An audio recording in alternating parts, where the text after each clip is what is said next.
Variance let's see कि आज 16 अगस्त 2025 का divine message, goddess guidance, universal message क्या है। आज यूनिवर्स आपसे क्या कहना चाहते हैं, आज क्या सुनने की ज़रूरत है आपको। सबसे पहले तो आप सभी को श्री कृष्ण जन्मोत्सव की बहुत बहुत बहुत बधाई हो। एंड यस, कान्हा जी आप सबकी सारी इच्छाएं पूरी करें, वो जो आपके हाईएस्ट गुड के लिए हो, जो आपके लिए बहुत अच्छी हो और आपके इर्द गिर्द के लोगों के लिए भी अच्छी हो। तो लेट्स सी कि आज डिवाइन पावर यूनिवर्स हमें क्या मैसेज देता है, क्या सुनने की ज़रूरत है आज आपको। ये गाइडेंस आपकी किसी पर्टिकुलर सिचुएशन के लिए भी हो सकता है और आज लाइफ में क्या होने वाला है उसके रिगार्ड में भी हो सकता है। सो लेट्स सी कि क्या मैसेज हमें मिलते हैं कुंभ राशि के लिए। Thank you so much. We have true nature and the prosperity. wow lovely, beautiful, बहुत ही खूबसूरत कार्ड। बहुत दिनों बाद में ये डेक यूज कर रही हूँ, सो ये सच में बहुत सुंदर है। लेट्स सी कि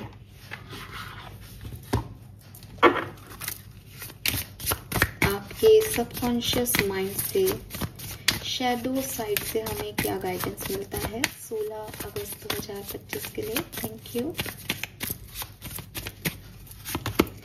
We have spirit awakening, lovely, and we have stubbornness. Stubborn, okay.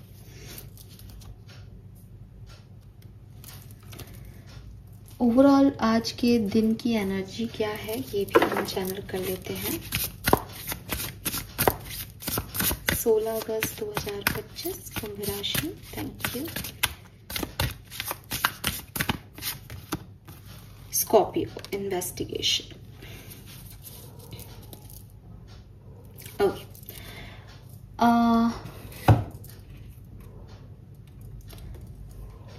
So overall day कैसा है आज का। It's a kind of so energy, ठीक है, ठीक ठीक एनर्जी दिखती है। अगर आप ध्यान दोगे तो आज भगवान कृष्ण का जन्म जो है वो अष्टमी पे हुआ था, कृष्ण पक्ष की अष्टमी पे, इसलिए जन्माष्टमी बोलते हैं हम। और आज के दिन की कार्ड की एनर्जी भी 8 है। 8 नंबर मिस्ट्री को बताता है, 8 नंबर इनफाइनाइट पॉसिबिलिटीज को बताता है। 8 नंबर स्कॉर्पियन एनर्जी है और जब स्कॉर्पियो की बात करते हैं तो हमें नहीं पता कि वो कैसे रिएक्ट करेगा, है ना। तो 8 नंबर स्पिरिचुअलिटी में, प्लैनेटरी सिस्टम में देखोगे तो शनि का है अगेन, कि कैसे आपको फल मिलेंगे, कब कर्मों के अच्छे कब कर्मों के बुरे आप खुद नहीं समझ पाओगे। 8 नंबर इज अ मिस्ट्री। भगवान कृष्ण का जन्म एक मिस्टीरियस डे में हुआ था, अंधेरे में हुआ था, अष्टमी पे हुआ था। काली माँ की एनर्जीज अष्टमी, ये सारी चीजें कहीं ना कहीं आपको एक मिस्ट्री से जोड़ेंगी। पर कैसी मिस्ट्री? स्पिरिचुअलिटी की मिस्ट्री, कि कुछ चीजें जो नॉर्मली नहीं समझ आती वो जब हम ध्यान कर लेते हैं, जब हम अवेकन हो जाते हैं तब हमें समझ आ जाती है। कुछ कहानियां जो हम ऐसे नहीं पूरी कर पाते वो हम एक डिफरेंट लेवल पे जाकर के पूरी कर पाते हैं। डेथ का जो है हाउस माना जाता है 8th हाउस को। तो ये सब चीजें जो हैं ये सब मिस्टीरियस एनर्जी है। तो आज के दिन की अगर हम ऊर्जा की बात करते हैं, क्योंकि ये कार्ड ही हमने आज के दिन की एनर्जी पे निकाला, तो मिस्टीरियस एनर्जी है, जिसको मैं ये नहीं कह सकती कि हाँ साहब आज ये काम करोगे तो अच्छा होगा, ये काम करोगे तो बुरा होगा। नहीं, आज कुछ अनयूजुअल हो सकता है, आज कुछ डिफरेंट फील हो सकता है, आज कुछ बहुत अच्छा होगा, आज कुछ बहुत लो वाइब्रेशन में लेके जा सकता है, आज बहुत एडवेंचरस चीजें हो सकती है, आज पार्टनरशिप हो सकती है, आज पार्टनरशिप टूट सकती है, आज किसी के सच सामने आ सकते हैं, आज आप अपने सच बोलने को रेडी हो सकते हो, समथिंग लाइक दैट। आपको गाइडेंस क्या दिया जा रहा है आज के दिन, आपको किस बात का ध्यान रखना चाहिए। नंबर 1, हर एक इंडिविजुअल को आज ध्यान जरूर करना चाहिए। क्यों करना चाहिए? रीजनिंग मैंने अभी आपको इतनी देर तक रीजनिंग ही दी, क्योंकि आज की डे की एनर्जी ही मिस्टीरियस है। जब मुझे सामने सब धुंधला दिख रहा है, इन आंखों से मैं समझ ही नहीं पा रही कि क्या हो रहा है, जो लोग मेरे कान में कह रहे हैं वो झूठ है कि सच है, मुझे समझ नहीं आ रहा। तो मुझे इसका सच्चाई का पता कैसे चलेगा? जब मैं ध्यान में बैठूंगी, जब मैं अपनी थर्ड आई से कहूंगी कि यार तू देख, मुझे कुछ नहीं दिखाई दे रहा, मुझे तो सब धुंधला दिख रहा है, मेरे आगे तो सब इल्यूजन है, मेरे आगे तो सब अच्छे बन रहे हैं इस समय, मुझे कुछ समझ नहीं आ रहा। सो ध्यान करना बहुत जरूरी है। आज का दिन इतना पवित्र है। अगर आज आप लोग कृष्ण माला का जाप कर लेते हो, कान्हा जी के नामों का जाप कर लेते हो 108 बार, ओम कृष्णाय नमः का जाप कर लेते हो, श्री मंत्र का जाप कर लेते हो, वासुदेवाय नमः का जाप कर लेते हो, ये सब इतने पॉजिटिव अफर्मेशंस रहेंगे, इतना खूबसूरत आपके मन को बना देंगे कि दुनिया की सारी मिस्ट्री से आप अलग हट जाओगे और एक इनफाइनाइट पॉसिबिलिटीज की तरफ अवेकन हो जाओगे, आपकी सोल अवेकन हो जाएगी। ये आज के दिन करना सबके लिए जरूरी है। और क्योंकि आपने ये मैसेज सुन लिया है तो प्लीज अपनी जिंदगी से 10 मिनट निकालो, 10 मिनट, मात्र 10 मिनट।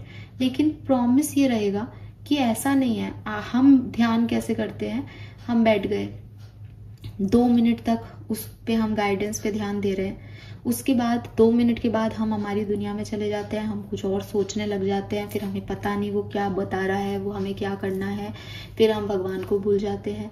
नाम जाप करने को कहूंगी तो 50 तक जाप होता है अच्छे से, उसके बाद 52, 53, 51 जैसे ही आता है वैसे ही लगता है कब खत्म होगा, कितने बज गए, अच्छा अभी तो इतने बर्ड्स बज गए हैं।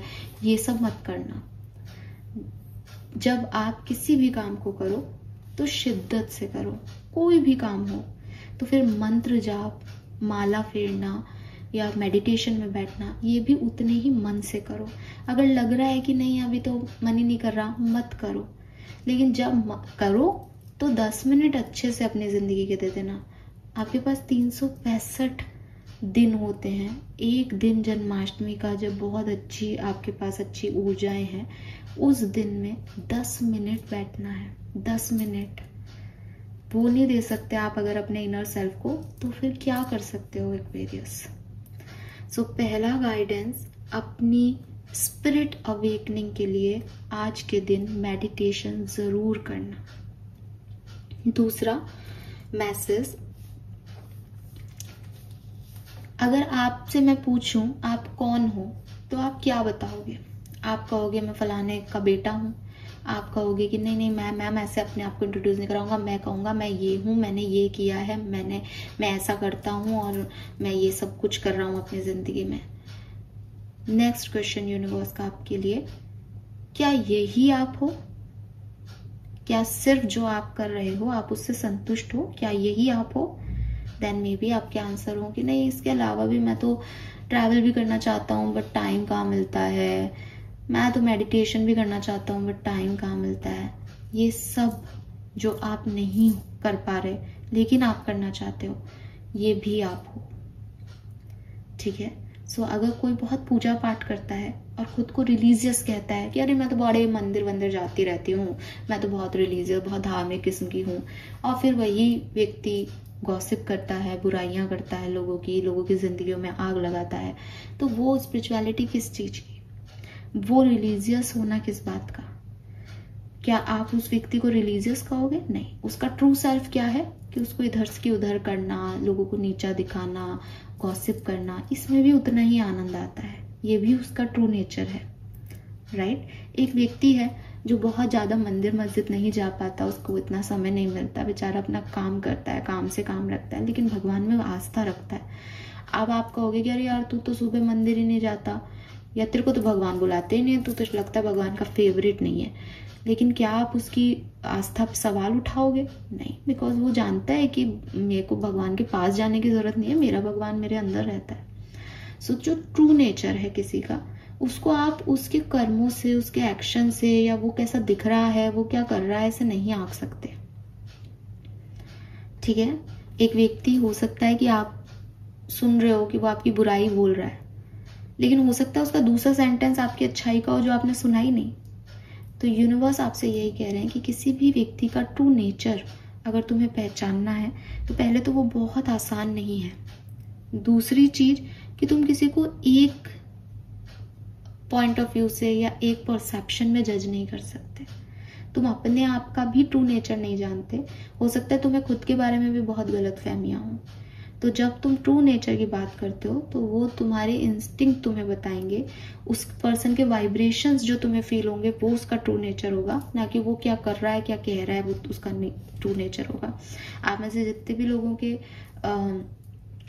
लड़ाई झगड़े हुए हों, अगर सेपरेशन में आप गए हों और आपके पार्टनर जिनसे आपका सेपरेशन हुआ है 2 साल पहले जब वो आपके साथ नए नए जुड़े थे, मैं आपसे पूछूं यार उस व्यक्ति का ट्रू नेचर क्या है, आप मुझे कहते हो अरे मैम बहुत ही केयरिंग है, मेरे लिए चांद तारे तोड़ने की बात करता है, इतना प्यार करता है मुझसे। आज जब सेपरेशन हो गया और मैं उससे पूछूं आप उसका ट्रू नेचर क्या था, आप कहोगे पूछो ही मत मैम, वो चांद तारे क्या, वो तो मेरा दिल भी तोड़ गया और सब कुछ खत्म करके चला गया। तो द थिंग इज व्हाट, कि किसी का ट्रू नेचर वो क्या बोल रहा है से नहीं आ रहा, ना ही वो क्या एक्शन कर रहा है, क्योंकि वो परिस्थितियों का मोहताज है, वो कभी कुछ करेगा कभी कुछ करेगा, वो अपने ही बस का नहीं है तो वो आपके बस का कैसे बन सकता है। उसका ट्रू नेचर है जो आपने उसके बारे में वाइब्रेशन फील किए, जब आपने उसको कहा कि भाई तू झूठ बोल रहा है क्या मुझसे, जब आपने उसको पकड़ा बिना उसके बताए कि तुम सच में प्यार करते हो कि नहीं करते हो, ये सब जो है वो वाइब्रेशंस थे, ये सब आपके इंस्टिंक्ट ने आपको पूछने के लिए कहे, ये सब सच्चाइयाँ आपको पहले से पता थी, फिर आपने ये जानी और जान के आपको पता चला कि अच्छा ये है। तो ये जो ट्रू नेचर होता है ये किसी भी इंसान के वाइब्रेशंस होते हैं, किसी भी इंसान की एनर्जीज होती हैं। इसके अलावा ट्रू नेचर आप किसी का कैसे भी जज नहीं कर सकते। मुझे ऐसा भी लगता है जैसे स्कॉर्पियन आया यहाँ पे, आपको पता है बिच्छू डंक मारता है। सो आपके लिए एक मैसेज किसी न किसी के लिए ये भी है कि कुछ लोगों से बहुत बच के रहने की ज़रूरत है, ठीक है। और जब आप ये स्पिरिट अवेकनिंग वाले प्रोसेस में जाओगे ना तो आप समझ पाओगे कि लोगों का ट्रू सेल्फ क्या है, ठीक है। एंड अपना भी, डेफिनेटली अपना भी, बिकॉज खुद को भी जानना बहुत ज़रूरी है दूसरे को जानने से पहले। Then we have stubborn. तो ये कार्ड कह रहा है कि थोड़ा सा फ्लेक्सिबल होने की ज़रूरत है एक्वेरियंस, बहुत ज़्यादा मैं में रहना सही नहीं है, थोड़ा इवॉल्व हो, थोड़ा सा नई चीज़ों को जानो। अगर आपको ये गलतफहमी है कि मुझे तो सब पता है, मैं तो सब जानता हूँ, मैं तो सब जानती हूँ, तो यकीन मानो कि दुनिया इतनी बड़ी है और ब्रह्मांड इतना सब कुछ समेटे हुए है कि मैं तो खुद ही नहीं समझ पाती कि मुझे कितना पता है, मैंने कितनी किताबें पढ़ ली हैं और मैं और क्या जान सकती हूँ, बिकॉज वो मतलब असीमित है, इनफाइनाइट है। सो पॉसिबिलिटीज की कोई बाउंड्री नहीं है कि आप कहो कि साहब हाँ, मतलब ये कोई डिग्री नहीं है जिसमें आपने कह दिया कि भाई मैंने 2 साल का MBA कर लिया तो मेरे को तो MBA हो गई, मैं तो अब मार्केटिंग मुझे तो आती है। अथाह है, ठीक है। सो यूनिवर्स आपको यही कह रहे हैं कि थोड़ा सा अपने आप को प्रोग्रेसिव बनाओ, ना कि रेस्ट्रिक्टिव बनाओ कि मैं प्रोग्रेसिव था मैंने सब पता कर लिया। नहीं, ऐसा नहीं होता। ये मैसेज मुझे बार बार एक ही सेंस दे रहा है कि मे बी लोगों के बारे में आप जितना जानते हो आप कम जानते हो, मे बी आप खुद के बारे में जितना जानते हो, मतलब हो सकता है आप खुद को बहुत अंडर एस्टिमेट करते हो, मैं नहीं कर सकता यार, मुझसे नहीं होता ये सब, बट आपके आपका ट्रू नेचर इज डिफरेंट। तो वो चीज हो सकती है कि आप खुद को या दूसरों को उतना नहीं जानते, या आपने खुद को रेस्ट्रिक्ट कर लिया है कि बस हाँ बस इतना ही है, नहीं उससे आगे कई चीजें हैं। तो थोड़ा सा अपनी स्टबर्ननेस को छोड़ो और रिजॉल्व हो ग्रोथ की तरफ। फ्लैक्सिबल भी होगे तो भी काफी रहेगा आपके लिए। फाइनल मैसेज जो आप सुनना चाहते हो वो है प्रोस्पेरिटी। ग्रैटिट्यूड शो करें जिंदगी में जो कुछ भी भगवान ने आपको दिया है। एंड क्या बोलूं मैं इस कार्ड के लिए कि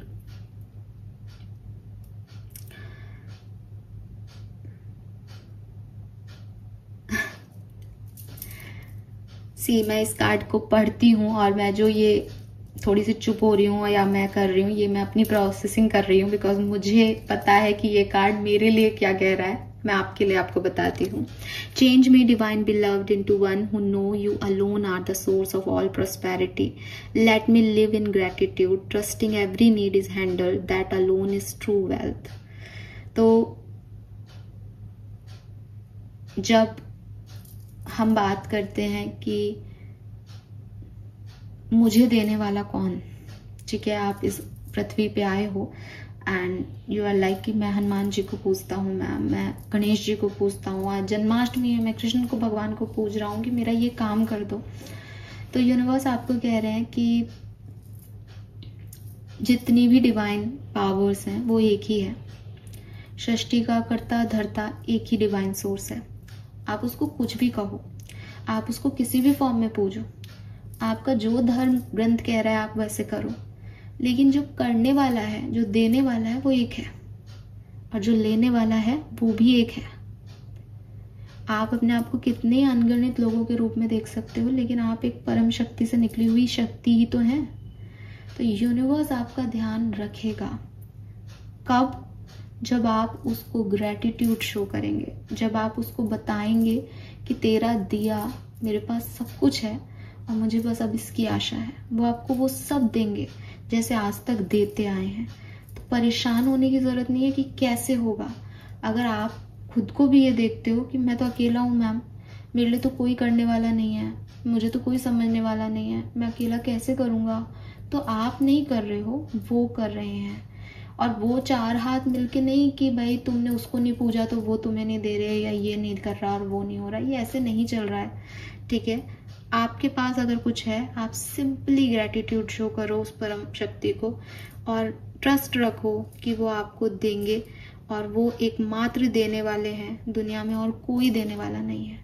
अगर आपको लगता है मुझे मेरे बॉस से नहीं बनती, मेरा बॉस मुझे निकाल देगा मैम नौकरी से, तो मैं कैसे कमाऊंगी, आपका बॉस आपको नहीं दे रहा, भगवान आपको दे रहा है, वो परम शक्ति आपको दे रही है।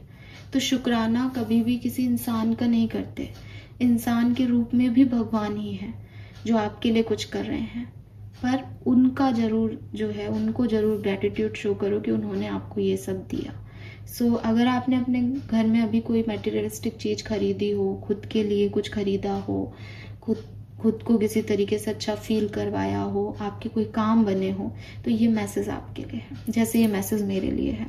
So thank you so much. हम सभी उस भगवान विष्णु को या माँ लक्ष्मी को, बिकॉज मेरे तो यही आराध्य हैं, लेकिन जिस भी फॉर्म में, जिस भी डिवाइन सोर्स के रूप में ये मौजूद हैं, उन सबको थैंक यू कहते हैं, और ट्रस्ट करते हैं कि हम जो भी चाहेंगे, जो भी हमारी इच्छाएं हैं, वो बहुत अच्छे से ये पूरी करेंगे। यस, क्योंकि अल्टीमेट वेल्थ का सोर्स सिर्फ ये है और कोई नहीं है, ठीक है। So this is all for you, and ये बहुत प्यारा मैसेज था जो लास्ट में आया। Thank you so much Aquarius मुझे सुनने के लिए। नंबर की अगर मैं बात करती हूँ तो यहाँ नंबर 4, 8, नंबर 12, 13, 11, 5, 2 इनकी ऊर्जाएं हैं यहाँ पे। And colour of the day की अगर मैं बात करती हूँ तो इट्स पिंक, पर्पल, पिंक और पर्पल के शेड, आप चाहे कुछ भी रानी कलर, मेजेंटा कलर, इस तरह के कोई भी शेड्स आप पहन सकते हो। अगर आप मेडिटेशन कर रहे हो एंड आपके पास क्रिस्टल्स हैं तो प्लीज एमेथिस्ट को अपने पास रखो, बिकॉज पर्पल कलर और आपका थर्ड आई, कि आप लोगों की पहचान कर सको, यूनिवर्स से जुड़ सको, ये सब ये एक क्रिस्टल कर देता है। तो yes, this is all for you. Thank you so much मुझे सुनने के लिए। चैनल को लाइक और सब्सक्राइब कीजिएगा। Bye bye.